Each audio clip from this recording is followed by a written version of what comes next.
these sides pretty much sandblasted on the inside, and I'll tell you this side is the kick of my butt, my baboon's buttocks. And it's tough to get in here and around into this area right there, because you know, I can't really get in there with the sandblaster. If I look, that's the only hole I can see in there with, so I've been clenching that little mag light in my teeth and like, trying to look in there with two hands, and I can see good enough to wire wheel this clean. I had to wire wheel the other tank. I'll grab that to show you.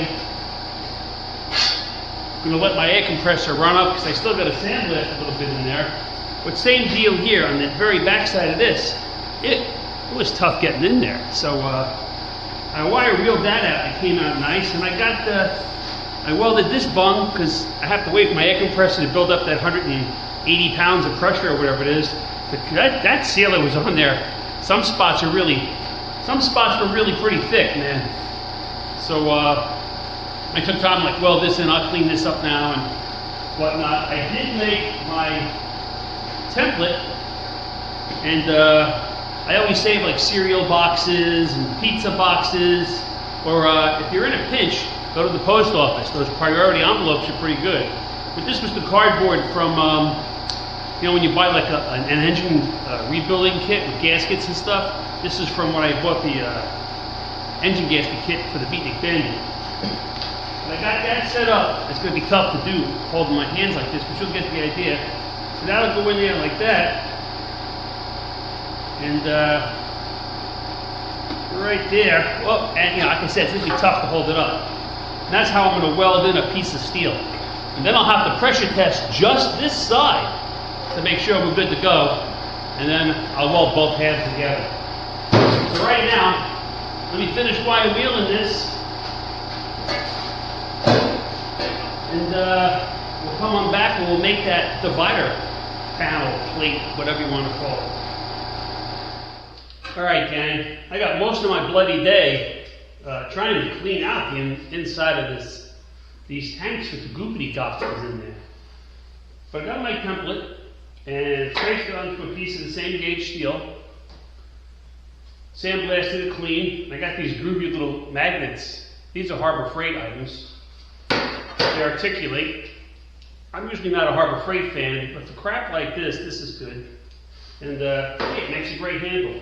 Now I want to get this in here, and we're going to at least, let me see what time it is. And it's heading for 5 o'clock. I really should go in and make dinner. But I just want to do this, you know. I'm like so into it now. I'm going to get this in. I'm going to weld it up really good, tack it. And it would probably be a smart idea to not warp the living hell out of this. To, you know, weld it a 1/4 inch here and there, and then walk away and let it all cool off nice. So let's do that. Let's get this in here, man. Let me move the camera so you guys can see what's going on. Okay. I forgot how I did this. It's like slip it in and do this, or somewhere along the lines they have this extra strip. I would do this too when I was welding two pieces together. It gives you good backing. But I think I'd like to be on this side of that strip. So let's see what we can get.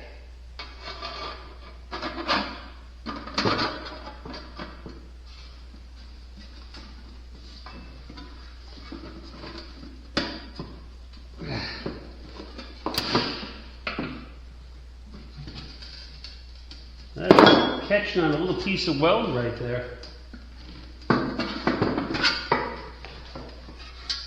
All right, well, give me a second. I gotta knock some of this weld down so it'll sit nicer.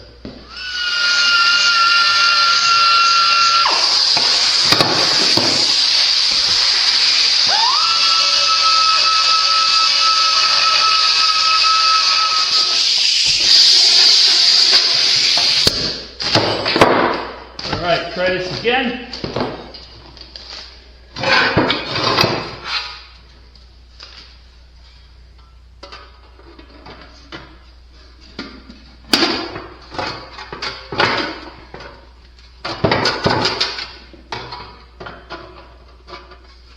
How the heck did I do this before? Ah!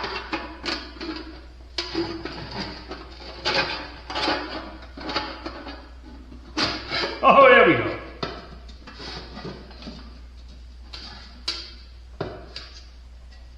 All right, too. That's a good stuff right there. You know what I'm saying, eh? Ah!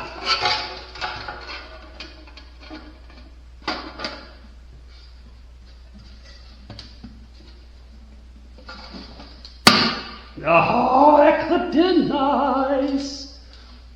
All right, I think what I'm gonna do here is I'll just tack weld it along the bottom line here, and then I can kind of wiggle waggle that top around.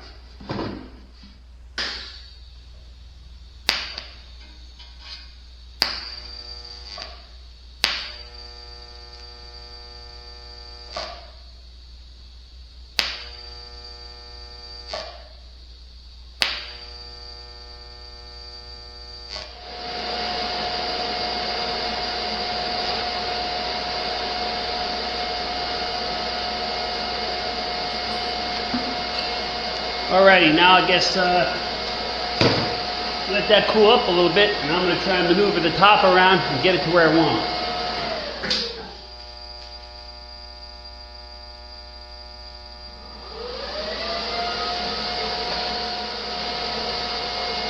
Well, so far so good, guys. I went a little further than I thought I probably should have, but I got really into it, and I got gippy gop on the end of my tungsten, so I got to clean that up. But it's still hot. So I'll try and pick it up and show you what I got. And I think we'll be pretty good with this. I just got to be patient now and finish up the welds. That's nice and tight. And, I'm not going to get a trophy for my welds probably. And getting inside that little corner there was a kind of a challenge for me, but as long as it don't leak, man, that's all we're really worried about. So I guess that's it for today. It's 10 after 5, like I said. I gotta go and make dinner. But hey, in a few seconds for you, I'll be right back.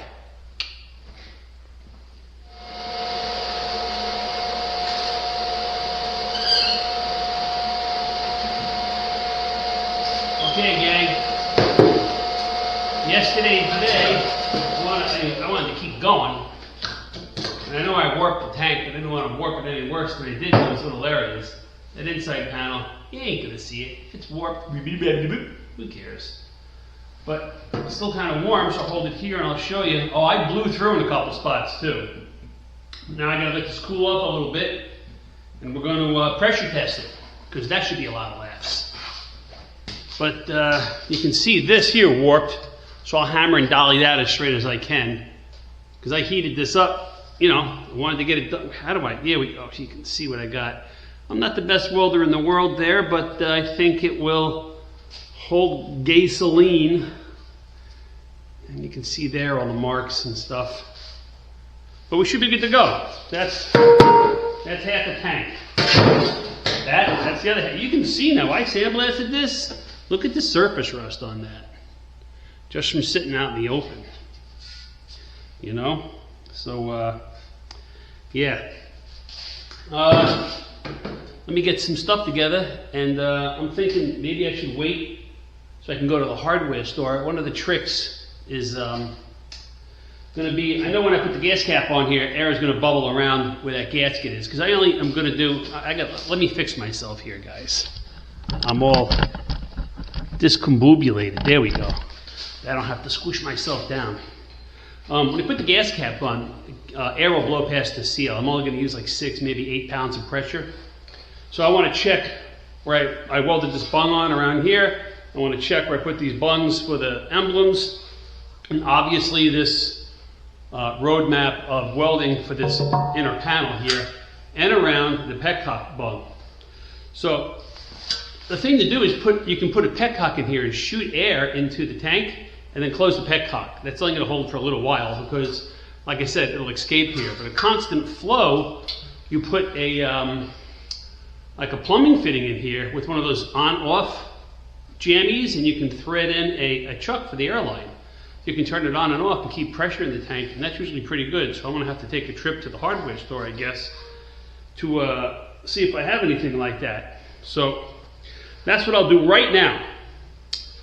And yeah, we're getting there. It's a very slow process. It's a little at a time, but we're getting there. Let me see what I can cobble together here for pressure testing a gas tank at home. All right, gang, I got me one of these totes that I don't think my wife knows I took. And it was sitting for a while. It's got dead bugs and stuff floating in there, but we're gonna dunk this in there and see how bad our welds are. And I went up and I got a bunch of stuff to on and off the airflow. I've knocked my air pressure down to somewhere between like 5 or 6 and 8 pounds to the line here. So I'll get this sort of fill up with air and I'll shut it off while it's underwater there. And I got my pencil hanging here so I can circle where the leaks are. Because you know I'm going to have at least, I don't know, 12, 25 leaks, right? So I'll zoom the camera in on the bucket so you can see all the bubbles, like Don Ho, tiny bubbles, and we'll see what we got going on.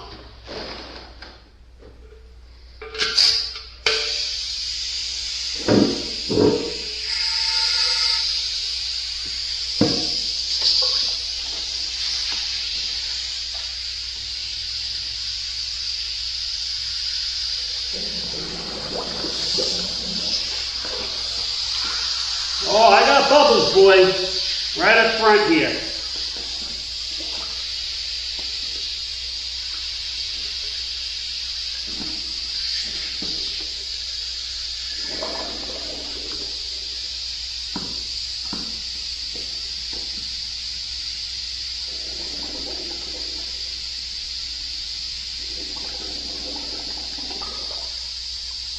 That's right there. The pencil's good because she'll write even though the tank is wet. I see where I got my bubbles. That's that one there. The rest of it looks good, ironically, huh?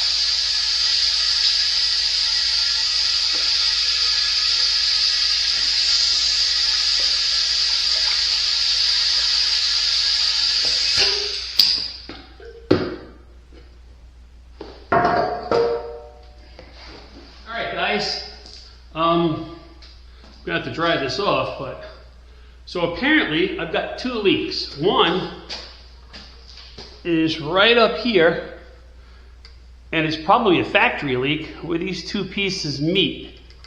So that leak, I don't know how it gets down here because that's not the cavity of this. And the other leak is a very small, where is it? Very small little pinhole right here on the side of the cap. Now, I'm going to call that pretty good. Only 2 leaks for all this welding I did. In and around these bungs on the side is good. Around the petcock is good. All around the rest of this seems pretty good. So yeah, I'll consider that a win.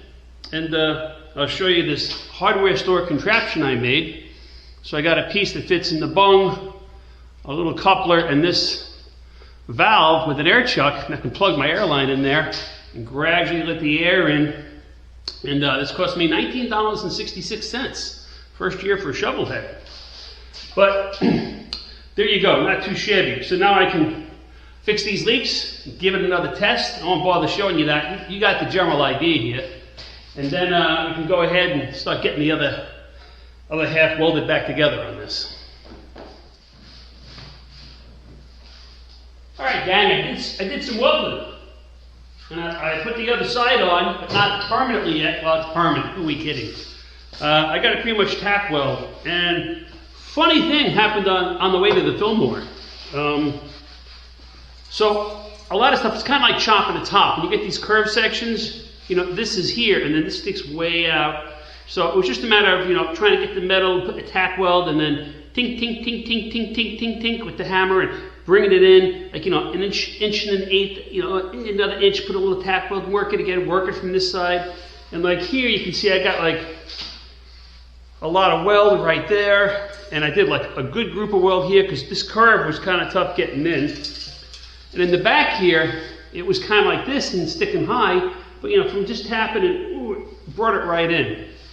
But I got it all tack welded, and I'll give you the look-see. Like I said, I don't know how great my welding is, but if it doesn't leak, with some mud, and we're good to go. But I got the metal. Everything's pretty good to go there. I don't know if you can tell. So, and even that, where is that there? That inside edge there, you know, kind of tough to get in there, but I'm doing it, you know? So we got it all put together. The only thing I regret here is that, remember I had said for the vent, I wanted to put a little baffle thing in there? Well, I was so excited and enjoying welding and doing fun stuff that I forgot all about it. But I'm sure I'll be able to make up a little box that I can kind of snake in here like this and drill some small welds and rosette weld it right in place. And I'll probably be just fine. So I think I got enough here for an episode. So I'll put this down, and that'll be that until next time when we come back for another gut-wrenching, cookie-eating episode. We'll finish up the welds and everything. We'll dunk it back in the dunk tank and pressure test it and see where we're at. So thanks for watching. Thanks for letting me waste your time. I'm glad you guys enjoy this stuff. I enjoy sharing it with everybody. And as always, check out spritzbyfritz.com. And if you want to see this stuff before everybody else and then have what I hope to be access to all my DVDs, become a Patreon member, and that's patreon.com/spritzbyfritz. That's all I got. Hey man, no drinking, no driving, no texting, no driving, and I'll catch you guys next time.